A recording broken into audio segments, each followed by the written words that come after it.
halka aad naga daawanaysaan waa Layli TV iyo barnaamijkeena had iyo dan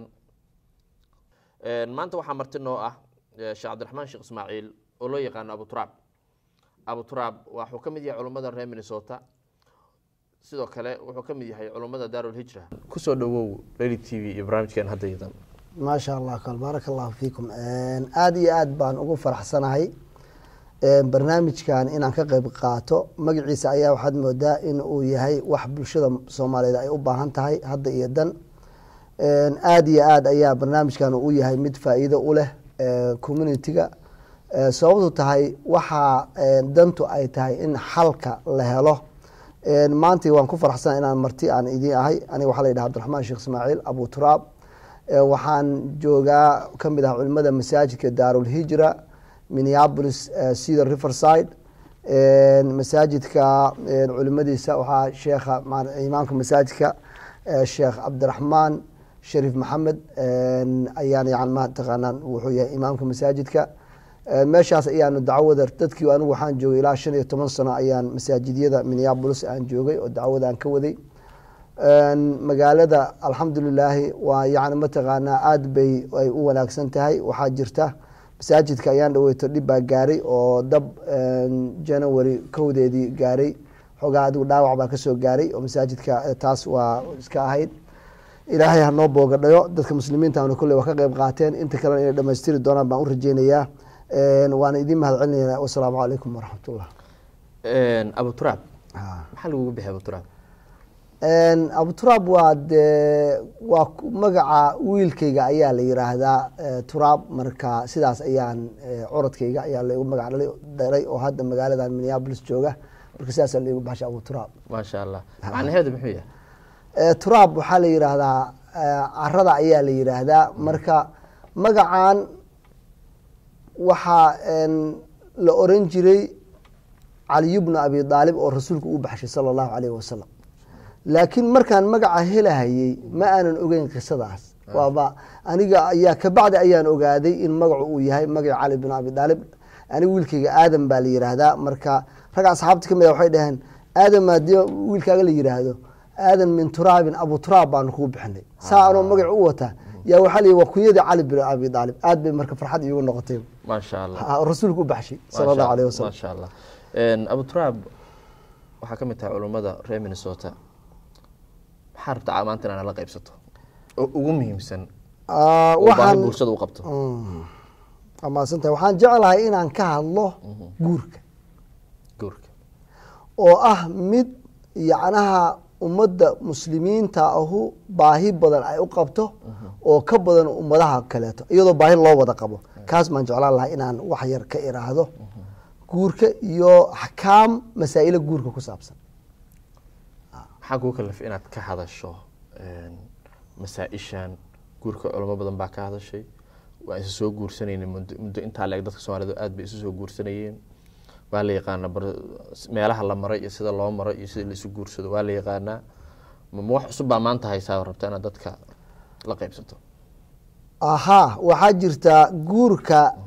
uu adag yahay oo in sida sharcigu yahay si dhaqan baan ku soconaa xagga guurka sharciga iyo dhaqanka ayaa isjiiraya culture-ka Soomaalida iyo sharciga ayaa isjiiraya dadku marka waxay ku socdaan culture bay ku socdaan marka taas bay marka waxa keenaya in guurkii aad iyo aad loo cusleeyay haddana bulshadan joogto dalalka westernka oo aad ogtihiin sida ay dal shahwo musiiba uu yahay ayaa haddana guurkii lagu adkeeyay dhalinyaradii dadkii oo dhan ba dhulka lagu adkeeyay dhaqankii ayaa ku adkeynaya marka waxaan jecelahay horta marka koobaad in aan ka hadlo guurka fadligiisa ilaahay subxaanahu wa ta'ala waxa uu leeyahay wa ankihul ayama minkum wasalihiina min cibaadikum wa imaa'ikum in yakunu fuqaraa yughnihimullahu min fadlihi wallahu wasi'un alim ayadan waxay ka hadlaysaa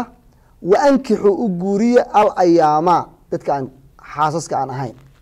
marka amar weeyaan amarka waxa la siinayaa weliga ayaa la siinayaa wiilka aabihiis ayaa lagu amreeyay wiilkaaga u guuri hadduu saxaas lahayn gabadha aabaheed baa lagu amreeyay hooyada leeyahay u guuri guursada ma waa u guuri marka amarkaasu amarku yaqtadi lwujuuba waajibnuu keenayaa inuu mataqaanaa ay ruux kasta waajib ku tahay in uu qofka ehelkiisa u guuriyo. xagga shabaabka rasuulka sala allahu alayh wasalam xadiidkii uu yani mataqaa caamka ah oo cabdullaahi bn mascuud yaa macshara shabaab man istadaaca minkum albaa falyatazawaj ha guursado macshara shabaab buu nagu yiri wuxuu xadiiska uu ku daray annaga oo dhalinyaro inagoo waxba haysanin yaa rasuulku saasna yiri buu yiri. marka saasaa marka guurka uu yahay horta muhiim uu noogu yahay. waxaa la rabaa marka xadiid kaleeto oo uu kusoo qoray yani mataqaana imaam casqalaani fatxulbaariga oo oranahaya man tazawaja faqad axraza shadra diinihi falyataqi llaha fi shadri الthaani ruuxii guursada wuxuu ilaaliyey diintiisa barkeed barka kale ilahay kaga boqo. marka ruuxu mujarad inuu guursado ayaa islaamnimadiisii iyo taqwadiisii waxaa u badbaadaysa haafkii kale ayuu markaas ku dadaalaya. haddii uusan guursanina wuxuu islaamnimadiisi oo dhan diintiisi oo dhan ayaa riski kaga jirta. marka xadiidka marka waxaa soo saaray xaakim anas baa laga wariyaa imaan casqalaani waxa uu fatxulbaariga uu ku sheegay xadiidkaas inuu shawaahidiisa markii laisu geeyo uu yahay mid u suubada tarkiibu fi zawaaj uu yahay. marka taa waxaa weyaan waa midda tarkiibinta oo yani mataqana ummadda muslimiinta aan u sheegahayo in guurka uu yahay sharcigeeni uuna waajib yahay adiladuna ay fara badan tahay uuna yahay sunihii rasuulkeena in loo fududeeyo dadka guurka. waan gartay waxaad sheegtay in guurka la adkeeyey yaa adkeeyey waxaa adkeynaya guurka dhaqanka. qof hadda la oranayo qofka hebel la yiraahda adkeeyey ma uu jiro. cultureki dhaqankaa adkeynaya.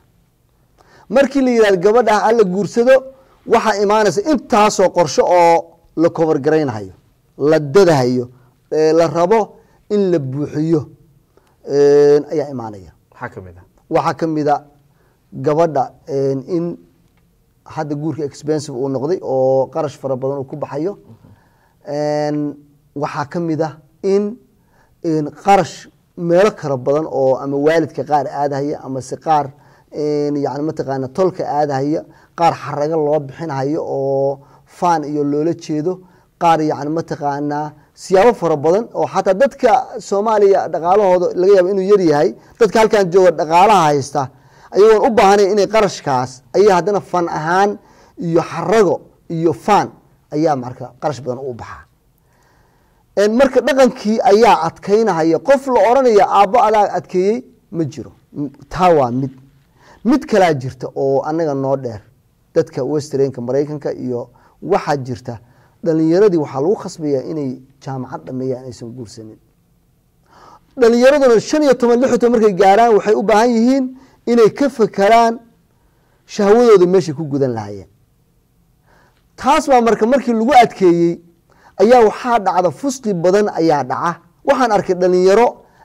aan aaminsanayn in ay zinadu xaaraan tahay oo masaajidka kugula tukanayo oo ku imaanayo waxay kale kaa weydiinaya war waaba xaaraan sababto tahay waxaa jirta dhaqankeenii markii dhalinyaradu soo kacdo ayaa loo sheegi jiray inay guursan gabadha guur baad gaartay waad soo kacday waa lagu sii maaweelin jiray. marka ruuxu wuxuu hankiisa ku jira inuu guursan doono. waxaaba laga yaabaa guurkii hadda carafna waa ku jira laakiinse meel buu ujeedaa. hadda laakiin dariiqaas waa ka xiran yahay dadka halkan jooga ilaa aad jaamacad dhamayso guurkii waa xiran yahay. marka waa ku fogaanaysaa marka dadkii. labada qodob aad soo qaadatay qodob waxaa tiri dhaqaalaha la badiya xaragaa la bixiya dhaqaalo badan baa ku baxa. taas maxay bulshada dhib u keentay? waxay u keentay guurku inuu yaraado oo dadka isguursanaya ay yaraadaan. mas'alo kale oo qofaan waxba haysan inuu guursado maxaa isagu macno sameynaya? okay waa su-aal fiican weeyaan. waa su-aal fiican weeye. qofka aan wax haysanin oo guursanaya aayaddan fiiri aayadda aan ka hadlay ilaahay baaba arinta xaliyey oo wuxuu yidhi markuu y waankixul ayaamaha minkum wasaalixiina min cibaadikum waimaa'ikum in yakunuu fuqaraaa yugnihim ullahu min fadli. hadday fuqaro yihiin ilaahay ayaa xaggiisa ka kaafiyahaya. bal hadda fiiri sababta maadaama ruuxii mas-uuliyad kusoo korortay ilaahay baa ballan qaaday marka abubakar baa aayadda asagoo fasiraya abubakr sidiiq radi allahu canhu wuxuu yidhi adiicu llaha fima amarakum min annikaaxi yunjiz lakum maa wacadakum min alqinaa yeela talada ilaahay idin siiyey amarka uu idin siiyey oo uu yihi guursada wuxuu idin siinayaa ballanqaadka ah inuu qaninimo idin siiyo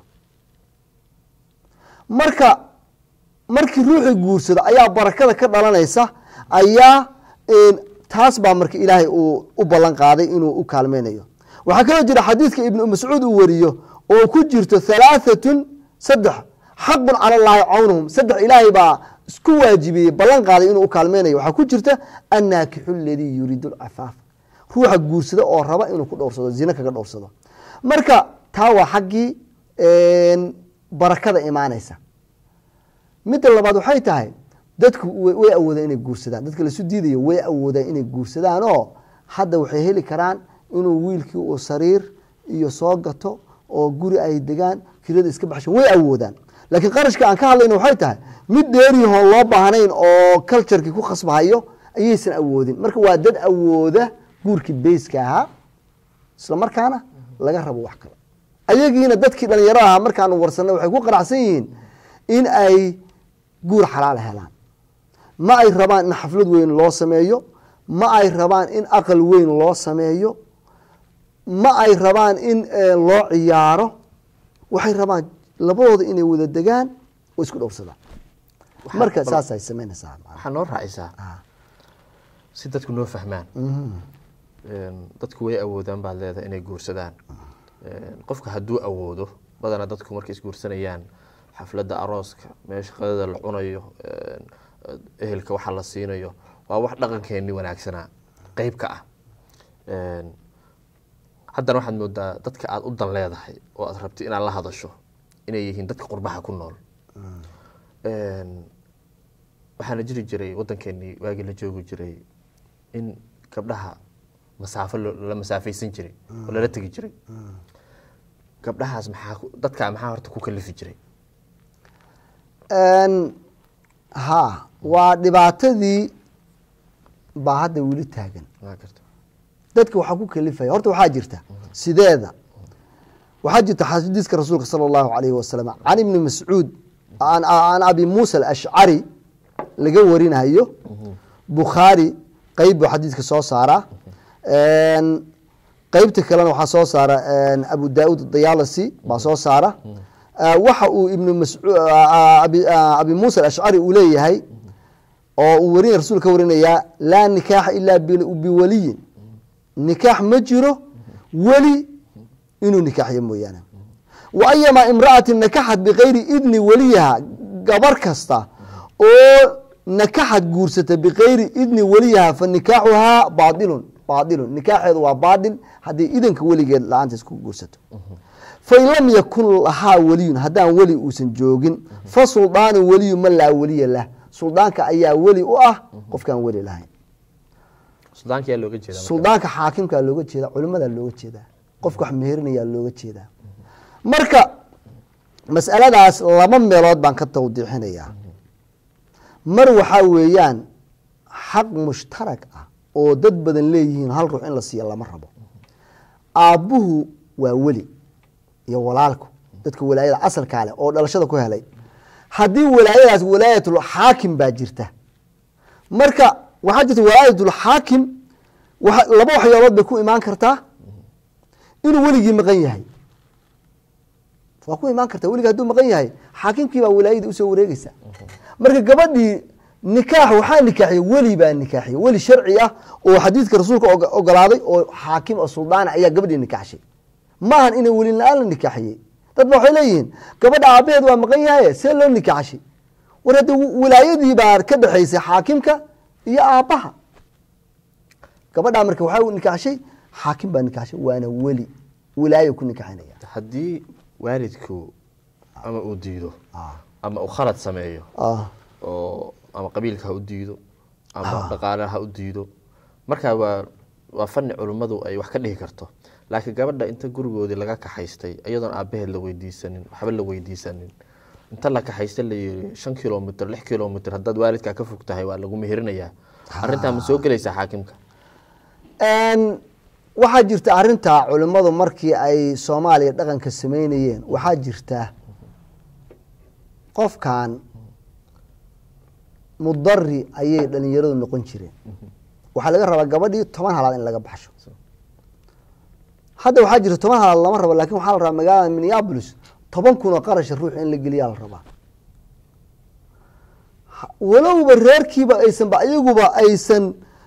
dhaqaalaha meel ka dhiganaynin oo laga yaabo wiilkii 10 kun markuu qarash gareeyo ayaguna 5 kun oo kale inay qarash gareeyaan soo gudmi doonaa Minneapolis oo soo gudmi doonaa arrinta dhaqanka hore inaan meel saarno kadib baan soo gudbinaa Minneapolis taa dhaqanka hore waxay ahayd dadka dhalinyarada markii sidaas la isugu dhibo ayaa waxa dhacaysa in ay markaas ay takhalus 10 halaad uu awoodeynin ama se wax ka yar baadii la weydo uu awoodeynin marka way sheekh bay isula tagayaan wuxuu og yahay 10kan halaad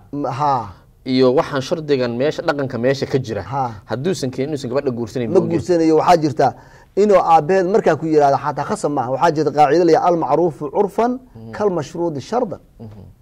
markii ay bee'adan tahay gabadha in 10 laga baxsho oo 10kii haynin aabeed adoon su'aalinin ayaa waxay noqonaysaa 10kii in lagu su'aasho urfiga ku weydiiyay marka man haysid markay sidaas culimada ay u tagaan oo yiraahdaan waxaan gabadhan rabaa in la nikaaxsho ayaa sheekhi wuxuu ka fikirayaa arinta horta marka koobaad waa dadka mudarin weeyaan sharcigan wuxuu qabaa qawaacid la yiraahdo al mashaqatu tajlibu taysir mashaqa haday tibaado arin fududeynaysa ay keenaysaa idaa daaqa shay u tasaca imaam shaafici baa qaacidaas dajiyay idaa daaqa shay markuu ciriiri galo itasaca waa furfurma waa fidaa oo sharciga wixii markii la ciriiriyo oo aabihii uu ciriiriyay ayuu fidayaa sidaas fidinaya waxaa jirta qaacido la yiraahdo al muaamalatu binaqid al maqsuud ruuxi sharcigi ku xadgudbay yaa waxaa lagu la dhaqamay binaqid al maqsuud suu rabay si ka horjeeda lagu xukumaya man istacjala shay'an uqiba bixirmaanihi ruux arin degdegsaday ayaa dhanka kale ayaa loo keenaya marka sheekhan meerinay gabadha wuxuu yaqaanaa Soomaalida urfigeeda ayuu yaqaanaa wuxuu yahay dhaqankeeda inay dadkan mudarin buu garanaya maxay macnaheedu mudarin inay dhibaato ay haysato oo ay yihiin dadaan si kale isku guursan karin marka ayuu wuxuu sameeynaya wilaayadii ayaa ka soo wareegaysa maxay ka soo wareegaysaa waligii asalka ahaa waligii xaakimka ahaa bay u soo wareegaysaa maxaa ka iman kara sheekhu hadduu ku xiro iyadoo og dhibka inuu jiro haddii uu ku xiro sheekha meherinaya ama imaamku ku xiro hadaada waalidka ka soo dhamaysan anaga gabadhaada gabadhan kugu meherin mayo maxaa ka ratimi kara ama taas waxaa ka ratimi kara zina ka ratimi karta صح waxa ka ratimi kara waxa anaga hadda maanta haysta dhalinyaradu ma ay wax waalidkii wax umaysan taasay marka culimadu xalin jireen taasay xalin jireen taas markii waalidkiina wax u sheeginin meel kale aadaana la waayay dhalinyaradu waxa ku badatay zinadii waxa weeye shahwadooda inay ku gutaan in yar oo ilaahay yaana xifdiyay oo yaani dadnimo fara badan ilaahay siiyay oo dhowrsanaya way jiraan laakiin in badan waxa ka dhalatay inay dariiq khaldan qaataan hadda yadan waxaan joognaa Minneapolis culimada reer Minnesota ka mid ah guurkii hore iyo dhibabkii laga soo maray waxbaad nooga sheegtay maxaa dhib ka jira Minnesota waxaa jirta horta masal baan idii horumarinaya aniga oo waqti hore baa waxaa la igu yiri Tanzania jooga waxaa la igu yiri wadanka Tanzania 75% ayaa muslimiin ah markaas waxaa la igu yiri dadka muslimiinta oo jooga meeshan waxay sameeyaan inta aan isguursan ayay marka hore sii wada degaan oo macaamiil wada yeeshaan sida la gaal fareenta oo kale Mareykanka ku dhaqmaan markii muddo la wada deganaado ayay marka haday iska helaan isguursadaan arintaas qof ku soo barbaaray bee'a muslimiina kama dhacayso waxaan rumaysan karana maahan aad baan u rumaysan waay waan yaabay markaas waxaad ka hadlayso see wax yihiin markaas ninka wuxuu yiri ayaan baa imaamka nigi masaajidka yaa wuxuu yiri maanta xaaskaygii baan rabaa in la nikaaxsho shan caruurayna oo haysaa waa imaamkii masjid waa imaamkii masaajidka marka waxaa lagu sheegay ruuxii uu arkay marka ma beenin kartid markaas marka iimaan qasbi oo aada ii geli la baan ku qaatay tii baa halkaa markaa aan rumeeyey marka halkaana marka arkay iyadoo practice ayaan ka arkay oo waxaan arkay dadkii in ay iska dhaqmahayaan oysan sinadiiba aysan shucuurkiiba aysan dareemeyninba waxyaabaha hadda aan kala kulmay magaaladan sanooyinkii lasoo dhaafay waxaa ka mid ah laba arrimood gabdhaha loo diidayo guurka oo lagu xoreeya jaamacadda gabar baa waxay masaajidka iigu timid waxay tiri sheekhow inaan guursadaan rabaa aabbahay soomaaliya jiraa anoo yar baa waddankan la keenay caa'iladayda ayaan la noolahay qaar ka mid ah ninkaasaan rabaa inaan guursado qabiil baana la igu diiday ninka anigu waan aqaanaa waa nin digrii leh oo jaamacad ka baxay waana nin sheekh masaajidka ah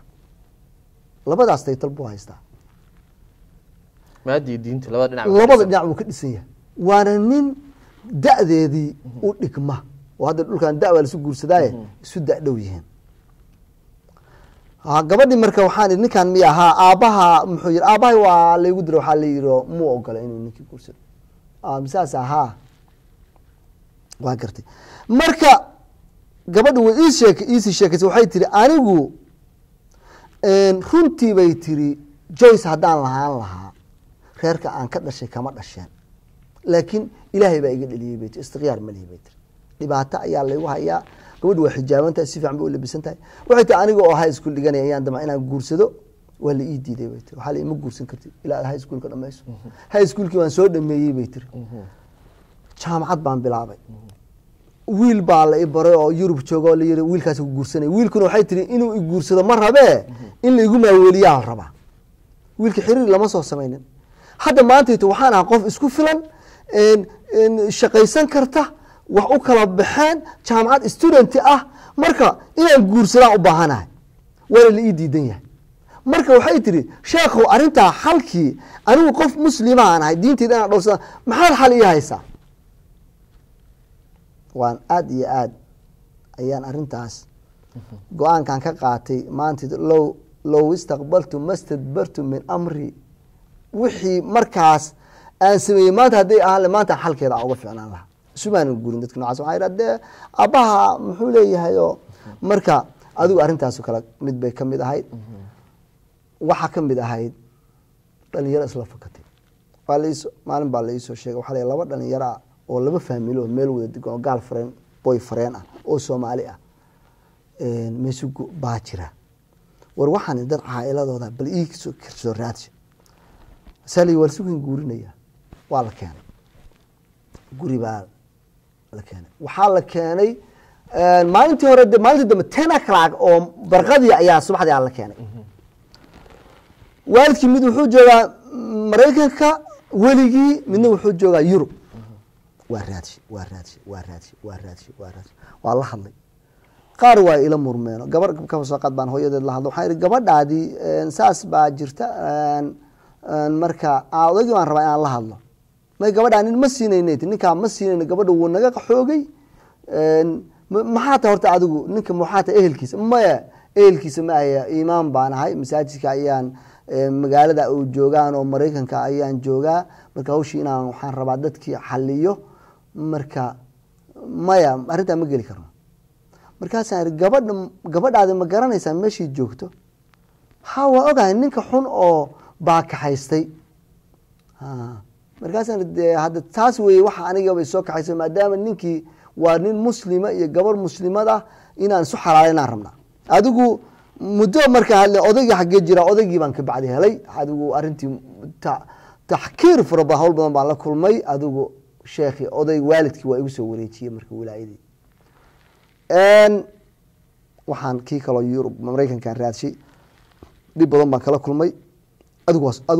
waxay ugu gaartay 10 habeenimo 12 saacadood baan arrinta ka shaqeynay lacag baa iga baxday kaarar badan baa Spain garay wax badan baa waqti badan baan gashay marka mas'alada aan bushiyo taas weeyaan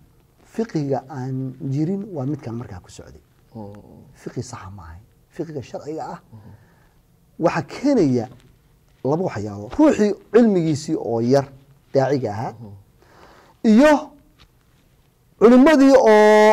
mas'ale phobia iyo wax intaas ka dhacaan mas'ale sharcigii aan laba practice gareyn karinba sida dhaqanka oo kale marmarka qaarkood sharcigu noqdaa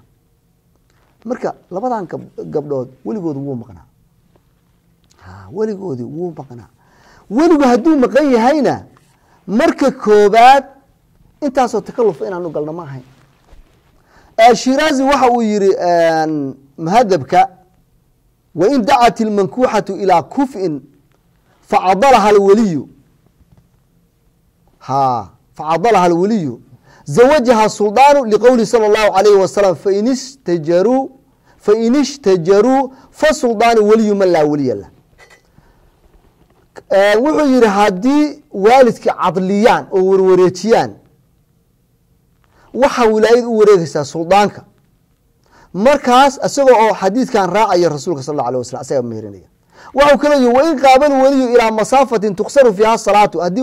weligu maqan yahay masaafo oo salaada la jamciyo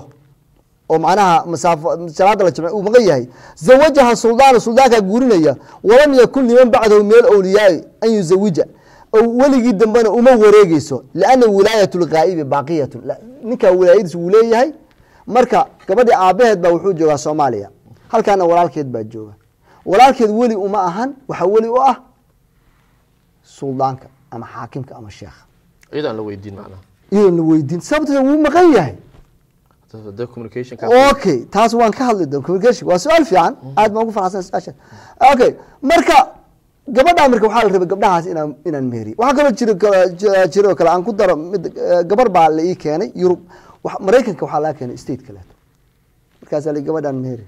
waxaa la gabadhaan yaa weli u ah nin weligeedi walaalkeed baa weli u ahoo kanaduu degan yahay gabadhana 5 sano ma aysan wada xiriirin wax xiriirana ma laha oo see lagu heli karaa walaashood kale oo yurub oo maraykanka state kale ku nool yaa laga yaaba inay lala xiriiri karo arrintan dhibba waan saanan magaalo waxaan deganaa tuulo aan deganaa maxaad noo haysaa sheekho balaada fiiri waxaan idhi weligii raadsho oo bal ninkii hal raadsho bal gabadhii hal isku soo xor wixii hal raadsho masaladaas marka waa fiqhi sharciga khilaafsan weyaan fiqhigaas waa fiqhi sharciga khilaafsan ilaahay subxaanahu watacaala dadka noocaas oo kaleta oonu sharciga xaqoodii aan siin weyne allah naga dhaafo waalidka ka wadaa macnaha inaan isu mehershe ahayd dadkaas inaan isu mehershe ayay ahayd sababtu tahay marka koowaad weligi waa maqan yahay raadintiina waa adkaatay raadintii baan kuu sheegaya ka waa adkaatay sababta anigu inaan yurub qof aan raadshay dhib bay igu tahay laakiin mid kale aan kuu sheegayaaba masaladu sharci kuma asaxaysaba mas'aladu sharci ahaan maba asaxaysaba waalidka aad la hadashay waxaa jirtaa telefoonka sharcigu ma ictibaariyo xukamada baa garanaysa telefoonka sharcigu ma ictibaariyo wuxuu masaladu waxay farci ka tahay shahaadatu acma waa masale khilaaf weyn ku jira shahaadat acma indhooluhu markhaati ma furi karaa mise ma furi karo jumhuur culamaa waxay leeyihin markhaati ma furi karo acmaagu culimada qaar kamid oo imaam kamid yahay bukhaari kitaabkiisa saxiixu lbukhaariga ayuu kaga hadlaa masalada kaga doodaa kitaabu shahaadaadna wuxuu ku qoraa majaladkan oo yani buyuucda ayuu ku qoraa waxaa laga yaaba ruuxu hadduu ka raadsho inuusan ka helin sabab tahay sida curfiga kutubta kaleeto oo ama sunanka ama muslimka ama kutubta fiqiga waxay ku qoraan kitaabu ljanaayaat iyo aqdiya bay ku qoraan lakin asoo halkaas ku qoraa limunaasabatin marka halkaasa laga raadin karaa aad buu ugu dooday masaladu inay raajix tahay ayuuna uu ku doodhayaa in uu acmuhu indhooluhu markhaati furi karo taas anagoo raacayna okaada anagoo taas raacayna marka acmuhu inuu furi karo acmuhu yuu ka furi karaa indhool yuu markhaati ka furi karaa indhool wuxuu markhaati ka furi karaa qofuu yaqaano codkiisa qofuu yaqaano anigu markaan yurub kala hadlo nin ama soomaaliya kala hadlo oon ihahdo magacaa hebel baa la yihahdaa gabadhaadaan guurinayaa ma aqaana ninkan shahaado ma furi kara marka anugu haddaan walaalkay la hadlo oo aan soomaaliya kala hadlo wilaayo wuu igu soo wareejin karaa anoo taas raacayna sababto tahay codkiisaan garanaya laakiin qofka yurub jooga ama state kala jooga amase jooga ma ahan sharcigu kuma asaxayo waxa uu kuu sheegay oo yani mataqaana wilaayada kugu soo wareejiyey wax istinaas baa la yidhahdaa istinaas haddii gabadhu ay garanaysa ku tiraado qofka adeerkeena ku tiraado waa sax weeye laakiin adigu weli ma haysid waxbana istinaas baa la yidhahdaa adigu markhaati ma ka furi istinaas baa la yidhahdaa waa adoo gabadha hooyadeed weydiiye oo kaleeto oo yiri gabadhaada ninkaa muu guriya waa wax fiican weeye hooyadu weli wilaayo ma leh istinaas baa la yidhahdaa marka mas'aladaas adoo sheekha aada la xiriirtay dadaadan aqoonin sharciga kuma ansaxayso istinaas baa la yidhahdaa waa adoo hooyadeed weydiiye oo kaleeto ninkii yaqaana way ugu ansaxaysaa oo waxaanu raajix ka dhignay inay shahaadat ulacmaa ay fulayso shahaadat ulacmaa ruuxa war yaa kula hadlaayey maxamed war dheeraa ila hadlay buu yiri wuu yaqaana si fiican bu assalaamu calaykum maxamed ii waran wuuba ku garanayaaba shahaado ka fura maxamed baa saas yiri buu oran karaa laakiinse haddii uu ruuxuusa aqoon uu yidhaahdo shahaado see u furaysaa baa laleeyahay ruux baa saas yiri yuu ahaa hebel bu hadduu qof kugu yiraahdo ma ku ansaxayso yaanaan ku dheeraan masalada waa isla garanay ha barnaamijkeena had jeedan ha Minnesota joognaa waxaad noo sheegtay gabdho badan baa jooga rag badan baa jooga guurkii waa la adkeeyey oo ha loo adkeeyo gabadha in lagu xiro inay wax barato in jaamacadda ka soo baxdo in maxaan ku yiraahdaa wiilkii uu shaqaysto in uu la yimaado hadduu rabo inuu reer dhisto $10,000 oo mataqaana arooska ku dhigo oo ku jirin hawlaha kale iyo gurigiisa iyo hawlaha ku jirin asagii ma awoodo wiilashii gabdhihiina way isu baahan yihiin maxay culimada xal u haysaa xal baa loo hayaa mas'aladaas waa la isu goorinayaa dhalinyarada wixii cadli ku yaal laba mas'alaa jirta mid waxaa la yidhahdaa cadli sax cadli cadliga waxaa la yidhahdaa meermeerin baa la yidhahdaa amase xujeyn oo ama waxaa lagu xirayaa gabadhii inay waxbarataa lagu khasbaya oo lagu xirayaa amase in xoolo iyo qarash la qarash gareeyo amase qabiilka oo loogu diidayo cadli baa la yidhahdaa mid waa midaas suldaanka ayaa marka meherinaya midna waa gaa'ib waa maqnaanshihii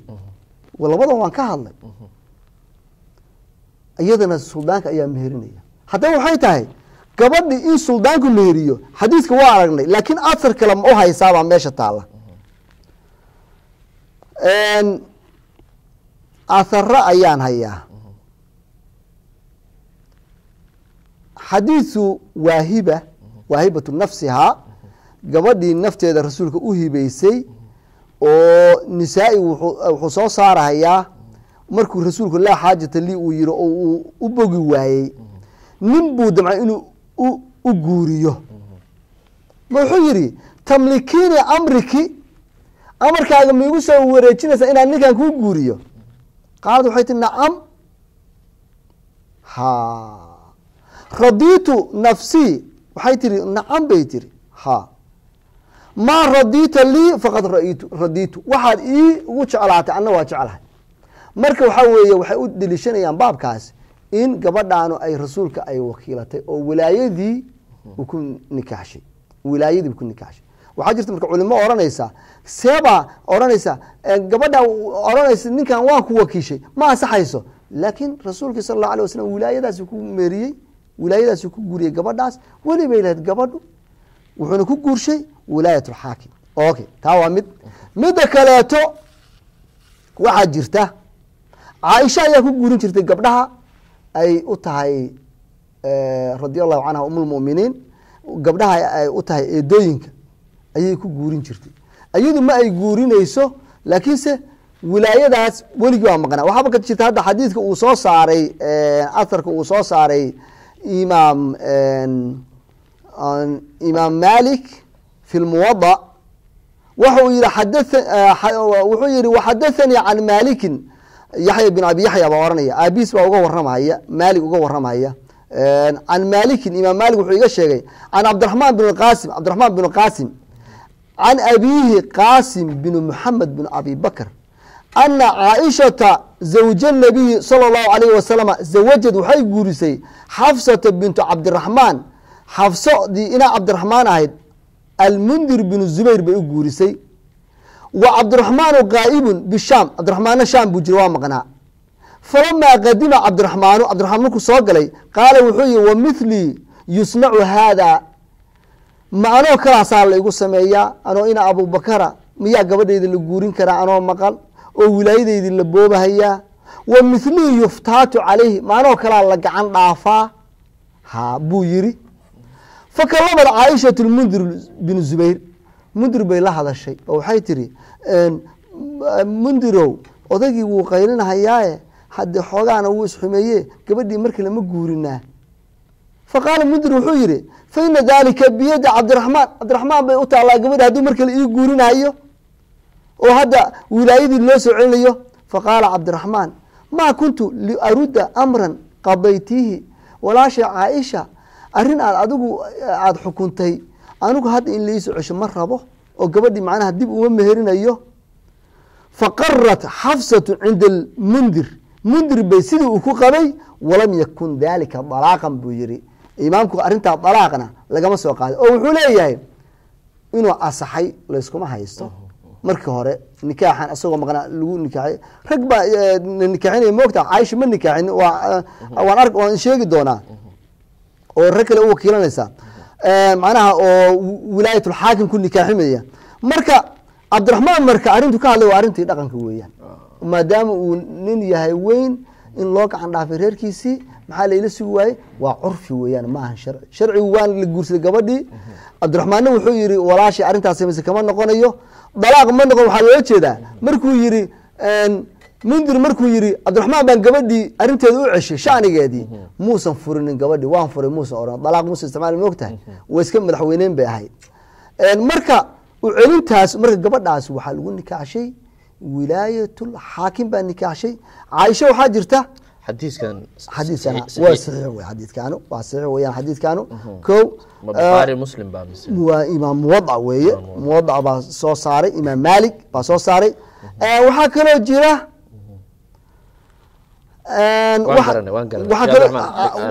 caaisha ha waxaan rabaa masalooyinkaas iyo runtii taxliilkooda waad ku mahadsan tahay arrinta aan rabo inaan runtii aan barnaamijkeena kusoo gabagabayno waxay tahay waaqaca minnesota gabdhihii iyo wiilashii way isu baahan yihiin meelna waxaa taala xuquuqda waalidka meelna xuquuqda gabdhaha taala waktiga aan joogno iyo dalka aan joognona waa ka duwan yahay wadamadii aan ku noolayn runtiina baahida guurku aad bay u badan tahay in gabdhuhu waa badan yihiin wiilashu waa badan yihiin laakiin duruufaha aad sheegtay baa runtii waxaad moodaa inay dalka aada ugu faaftay ama asinada ha noqoto ama guurkoo yaraada ha noqoto haddii marka idinka culummada ah aada tiraahdaan waanu wiilkii iyo gabadhi noo timaada waan guurinaynaa fasahaadda ka imaan karta in waalidkii la gacan dhaafo iyo problemka ah xalinaysaan seebay noqon doontaa ma problemka in waalidiinta lagu xadgudbo oo mataqaanaa iyagoo ama khalad ha u arkeen ama saxa u sameeyeen oo iyagoo isla waardiyeysta gabdhihiinii oo xuquuqdooda ilaaliya oo reer la yaqaana ka guursada oo firka Soomaalida taqaanaa qofka firkay fiirinayaan waxay fiirinayaan qabiilku yahay reerka laga guursanayo habarta dhashay mataqaanaa gabadha la fiirinaya dhaqankeeda siduu yahay aabaha dhalay waxyaabo badan baa la fiiriyaa mararka qaarkood waxaasoo dhan oo jira baad laga yaabaa gabadhii inay baahi u qabto ay ku khasban tahay inay ninkii is guursadaan ama si kaleba u macaamilaan labadan problem kee mudan in taqaanaa la xaliyo waa sax weeyaan waxaa jirta mas'aladan waalidka laguma xadgudbayo waalidku haddii uu cadli sameeyo ama se xadgudub sameeyo ama maqan yahay xaakimku wilaayadii isagaa haysta xaakimka waa weli ah wilaayada sharci baa siiye horta sidiisa waalidkan sharcigaana ka qaadi kara wuxuu noqon karaa faasiq buu noqon karaa wuxuu noqon karaa mid cadliyey buu noqon karaa wuxuu noqon karaa mid maqan saddexdoodaasba wilaayadii ayaa lagu meherinaya gabadha sharci baa lagu meherinaya sharciguna dadku waa inay u hogaansamaan nin baa wuxuu igu yidhi gabadhayda see loo guurinayaaba anoo maqan markaasaan iri dee haddii gabadha xaq bay leedahay ninka guursanaya xaq buu leeyahay dee xuquuqdaasa adna wax ku leedahay markaasuu yii qof barobertigiisa ma loo gacan dhaafi karaa gabadhaadu baroberti kuma ambaayir barobertigaa kuma jirto macnaha wuxuu leeyahay gurigii way leeyahay waxaan ma lihid gabadhaada wilaayadeeda budcigeedana baroberti maahan iyaduna baroberti maahan baroberti waa hantidayda waa koobkan aan leeyahay idankayga la-aantiis lama dhaqaajin karo waa sax laakiin tan ma ahan waa xuquuq mushtaraka ah oo badan oo dad badan ka dhexaysa adigu qeyb baad ka tahay gabadhaadu qeyb bay ka tahay ninkan guursanayo muslimka qeyb buu ka yahay marka hawlahaasoo dhan baa mafsado marka kama imaanayso marka oo arintii maaha in mafsada ka imaanayso waa la guurinaya gabadhii hadduu maqan yahay sababtu tahay waxaa jirta kaba soo qaad weligii baa maqan hadda waxaa jirta calmunaasaba aan ku baraarujiya masaladaas wadaado waxaa jirta ku guuriya oo yidhaahda telefoonka gabdhaha ku guuriya yidhaahda nin baa u imaanaya wuxuu leeyahy gabar baan guursanaya aabaheedna meeshaasu joogaa iyadana meeshaas joogta markaasuu gabadhii la hadlaya uu leeyahy gabadhee ninkaa makuu guriya haa markaasuu aabaheed la hadlaya gabadhe hebel gabadhaada makuu guriya ninkaas haa nin baa la jooga ma asaxayo guurkaas sharcan ma asaxayo wuxuusan ku asaxaynin shahaadaa la rabaa shawaahidan fadhida maxay shaahid ka yihiin qofkan ma taqaanin gabadha ma taqaanin waa inay qof kula joogaa laba waa ina ku merijaa in weligii fadhiyo iyo weligii inuusan jooginoo gabadhii ay joogto oo xaakim iyadu markaa ay samaysato taxkiim ay samaysato oo ay idan u siiso xaakimkan oo wilaayadii usoo wareegtay oo ama maqnaanshaha ama cadli ugu soo wareegtay in ay iyadu ay u idanto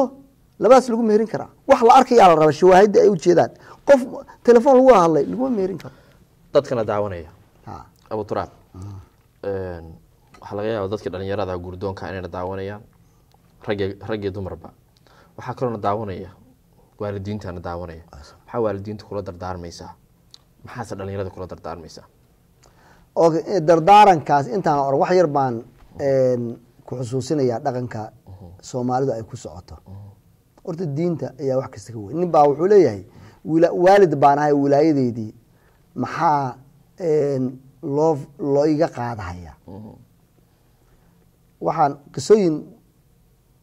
ka aan iigu darnaa waxaa kamida aan maqlay kaba soo qaad gabar baa waa qiso dhacday gabar baa reerkoodii ka carartay suuqay gashay gabdhaha suuqa galay oo balwadaha iyo khamriga iyo maysi she's gone waa tagtay iyadii oo sidii u fakanaysa oo baa state kale maraysa ayaa dad qaraabadeeda ah qabteen waa la helay gabadhii waxaa la yihi wejigaanit ma shaqeynaya guurso waayahay bay tiri inaan guursadaan rabaa bay tiri wiil baa la baray in adeer waxaa dhalay in adeerkeeda iyada in adeerkeeda wiilkii baa ka helay wiilka nin sheekhaa dhalay waa loo heshiisiyey waa isku fiicnaaday gabadhii aabaheedba markaa lala hadlo waxaa la yihi gabadhaadii waa la hayaa guur bay hadda gelaysa alxamdulilah markaasuu wuxuu yihi gabar ma siinahayo reer hebel gabar ma siinahayo gabadhay kuma guursan gabar markii intaa la yiri oo loo guuri waaye gabadhii dariiqa hore ay ku socotay ayay ku socotay markii horena sanad iyo waxa la jiray reerkood ka maqnayd haddana sidee uga maqantay sanawaad waa tagtay khalaas marka qofkaas waalidka oo wilaayada la weydiinayo oo qofka noocaasa u fikiraya waa soomaalida ay ka mid tahay oo saas loogula dhaqmahayo waa waxyaabaha la rabo in looga nusreeyo wey oo hadda aan culimada ka codsanayo in dadka looga hiiliyo weliga saa u fikeraya uma uu fikerayo gabadhan xaaraantay ku jirtay ileen kuma tasbiixsanaysa gabar suuqa gasho khamri cabayso rag ku dhex jirta oo kaa tagtay khayr kuma dhex jirto in guur loo soo dabaalo nin wanaagsan oo haddana in adeerkiisa inuu u diido tuwi qabiil kalana oo kasii daran yihiin waa wax lala yaab waxaa kamid a cajiibka ka mid a gabar baan suuqa reerkooda ka gashay markaasa waxaa la yidhi gabadhii suuqa naga gashay waa dhibaataa jirta gabadhii qur-aan ku akri markaasaan yidhi haye waa ku akrinaya gabadhii baan arkayo waa markaasaan talo kale ii baxda waxaan idhi gabadhii suuqay gashay waxay suuqa u gashay waxaa kamid a waa dee dhalinyada suuqa gashay sidaas aan kuu sheega ama gabdhaha aada ama rag aadeene shahwada ayaa gelisa gabadhii guur bay rabtaa markaas waxay igu yidhaahdeen may guur haddii aad kusoo hadal qaado hadda sheekh baad u tahay oo way kaa talqaanaysa lakin mar damba kulama hadlaysaba saas ahaa markaasaan iri magarta ilan dadka moogta hal dhinac kama dhegeysan karti waa inaad dadka cadaalad samaysaa gabadhii aan la hadlo waxaan idhi wiil wanaagsan oo wadaadaho ku guursado oo hadda aan ku bara ka waran oo aada guursato oo nolosha wanaagsan oo islaamka aada gasho si adeer sheekh waa raalli baan ka ahay bay tiriyo ibar okay waa yahay baan alxamdulilah marka intaa markay tiri su-aal baan weydiiyey waxaan idhi waalidkaabaan waxaan weydiiyey gabadhiina inaan nin wadaada baro oo guursataa rabnaa marka balka saas u guursado marka ka waramo markaas waxay dhaheen gabadhana haddaa guur kusoo hada qaado dibdamba kuma salaamaysaba lababa maqashiiyaba marka adiguna waa adiga guurka hadda waa adiga aqbalay oo aad baan ugu farxsanahay guur baa rabtaa islaam baa tahay maxaa arrintaas adiga waalidka fikirkaas muxuu yahay ayagaan ka baqaabay tiri guurka marka gabadhan waxaa lagu soo tarbiyeeyey albaabkii guurkaa ka xirnaan jiray oo meel kalea waalidka u waday marka tiibay marka u dulqaadan weyday lakin guur way rabaan dhalinyarada waxaan aragnaa anigu dhalinyarada markay yaryar yihiin ayay guurka saa u raadinayaan marka dambe ay arkaysaa wari waran guur lama geli karo kuleeya mataqaana sababta waxay tahay waxaa uu aaday waddo kaluu ruuxi raacay ama gabarhaada ama raghaada waddo kaluu raacay khalaas shahwadiisa waddo kaluu ku gutaa guurka waa tarabal guurku lama geli karo qofkii dhalinyarada ahaayoo 2 sano ka hor guurka saa u raadinayay oo gabadha ama wiilaha markuu ku yiraahdo waa weeye yani waxaan arkaysa waddo kaluu ruuxi raacay marka waxaa weye waxa anigu dhaqankaas dardaarankaygu wuxuu yahay dadka muslimiinta ah waxaan kula dardaarmayaa in dadkan dhalinyarada ah loo ogolaado guur aana lagu xiran waxbarashada inay dhameeyaan intay gaankiis noqon lahaayeen ama zina ay geli lahaayeen in guurka loo fududeeyo waxaan kaleeto oon u sheegahayaa ciddii sharciga ku xadgudubta inaan guurinayno dhalinyarada isu guurinayno wixii sharciga ku xadgudba waanu guurinaynaa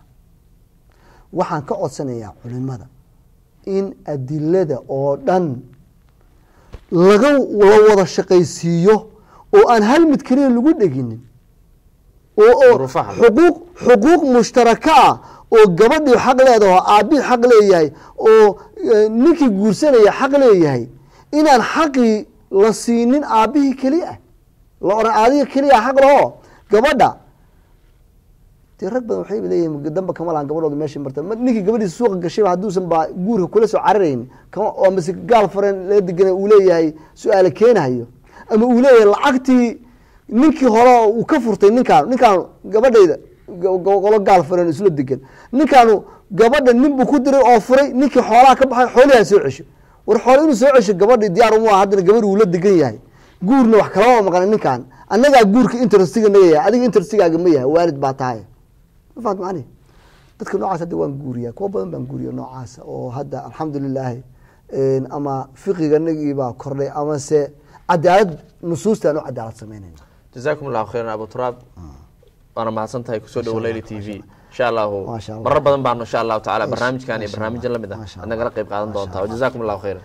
baarak allahu fiikum jazakum allahu khayr aad baan ugu mahad celinayaa leyli t v waxaan rajeynayaa mustaqbalka ummadda barnaamijkaanu inuu anfaco iyadoo laga hadlay hadda iyo dan oo yacni hadda guurkan aan ka hadlay oo amase iyo masaa'ilaha kale oo bulshada laga saxayo aad bay muhiim u tahay maxamed wardheere aad baan kaaga mahad celinayaa iyo tiimka la shaqeeyaba aad baan uga mahad celinaya waxaan rajeynayaa inuu t v-gan uu noqdo mustaqbalka mid na anfaca oo communitiga soomaalida anfaca oo yani mataqaana meel gaara wajazakum allahu khayr wasalaamu calaykum waraxmat ullahi wabarakatu shukran